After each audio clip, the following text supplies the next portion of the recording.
I still remember the exact moment I thought my life was perfect. The ring on my finger caught, the morning light like a promise that would never break. Ethan had proposed 6 months earlier under a sky full of stars, whispering that I was his forever. We were planning a small autumn wedding, wildflowers, fairy lights, just our closest people. I felt safe. I felt chosen. I felt like the luckiest woman alive. My best friend Mia had been by my side since we were 14. She was the one who held my hand when my dad left, the one who stayed up all night helping me study for finals, the one I called sister long before I ever called anyone fiancée. When Ethan and I got engaged, Mia cried harder than anyone. She threw me the most beautiful engagement party and kept saying, "You deserve this happiness. Live. You deserve all of it." She moved in with us for a while, said she was between apartments and didn't want to impose, but I insisted. My home was her home. I loved having her there. We'd drink wine on the couch while Ethan worked late, laughing about old memories, dreaming about being in each other's weddings. She helped me pick invitations, tasted cake samples, even designed the seating chart so no one would feel left out. She was family. But what I didn't know that day, what I couldn't have seen coming, was that every smile she gave me was practiced in a mirror. Every hug lingered a second too long for reasons that had nothing to do with love for me. I was blind. Completely, heartbreakingly blind. It started with little things I brushed off. Ethan coming home later than usual. Mia borrowing his phone because hers died. The way they'd suddenly stop talking when I walked into a room. I told myself I was being paranoid. We were all so close. Of course they talked. Of course they laughed. That's what friends do. Then came the night I found the text. I got to bed early with a migraine. Ethan was downstairs watching a game. Around midnight, I woke up thirsty and patted down to get water.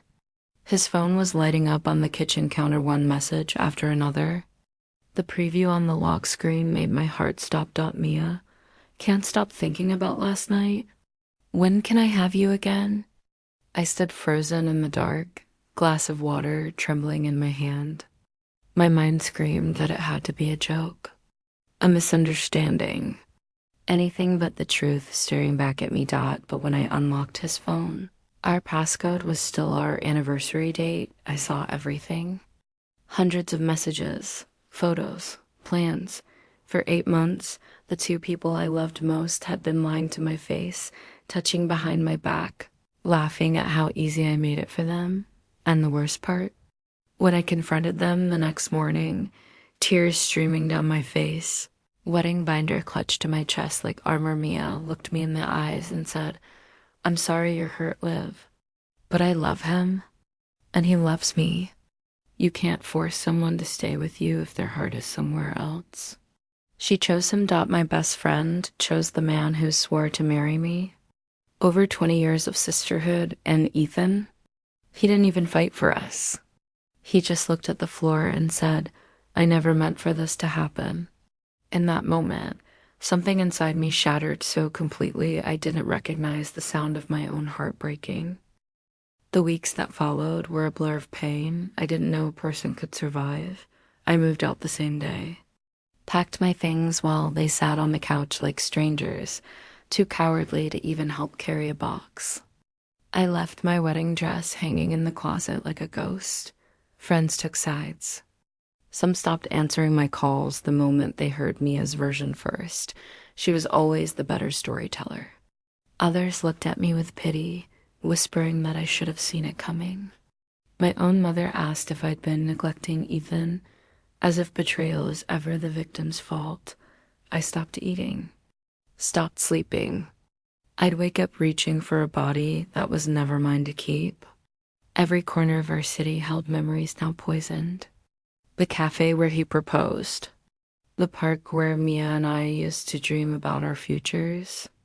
Everything felt stolen. The final knife came 3 months later. I got a save the date in the mail. Cream cardstock, elegant script.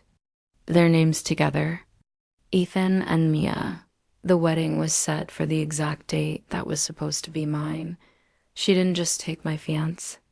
She took my day, my colors, my venue. I found out later she called and pretended to be me to steal the booking the moment I canceled. I sat on my bathroom floor that night and cried until I had nothing left. Then something shifted. The tears dried. My hands stopped shaking. I looked in the mirror and didn't recognize the woman staring back, but for the first time, she didn't look weak. She looked dangerous. I wish I could say my revenge was loud and dramatic, but the truth is it was quiet, cold, precise. I waited. I planned, and I became someone they would never see coming. First, I rebuilt myself. New apartment, new job, new hair that made me feel like fire instead of ashes. I smiled in photos again, not for them, but because I was learning I could survive without either of them. Then I started collecting pieces. Screenshots I never deleted, timestamps, hotel receipts, Ethan expense to his company card, careless, careless ma'am. Voice messages Mia left him that she thought were erased forever. I didn't leak them right away. That would have been too easy. Instead, I became the friend Mia always pretended to be. I reached out on her birthday with a sweet message. Congratulated them on their engagement when they announced it publicly. Even sent a gift, a beautiful framed photo of the three of us from happier days, with a handwritten note, wishing you both the love you deserve. They thought I'd forgiven them. They thought I was broken beyond repair. The night before their wedding, every guest received an email from an anonymous address. Subject line, a gift for the happy couple. Inside was a carefully curated timeline, dates, messages, proof that their love began while Ethan was still wearing my ring. The final page was a scanned copy of Mia's old journal, yes. I still had it from high school where 15-year-old her wrote, "One day I'll have everything Olivia has. I'll make sure of it." The wedding went forward, but half the guests never showed. The other half whispered through the entire ceremony. Mia walked down the aisle with red eyes, clutching a bouquet like a shield. Ethan looked like he hadn't slept in weeks. 3 months later, they were divorced. Turns out when your marriage is built on lies, even the foundation cracks fast. I never spoke to either of them again. I didn't need to. Some wounds don't need words, they just need time and truth. People ask if I regret the way I handled it. If I feel guilty for destroying them the way they destroyed me, Dodd, and every time, I give the same answer. I didn't destroy them. I simply stopped protecting them from the consequences of who they chose to be. Today, I'm engaged again to a man who looks at me like I'm the only woman in the world. My maid of honor is a new friend who's never once made me question her heart. And sometimes, when I catch my reflection in my new ring, I smile not because I won, but because I survived. Betrayal can break you, or it can build you into someone unbreakable. Never forget, the people who hurt you the deepest are teaching you exactly how strong you can become when you stop letting them write your story, and that beautiful souls is the sweetest revenge of all living well. Loving honestly and never looking back.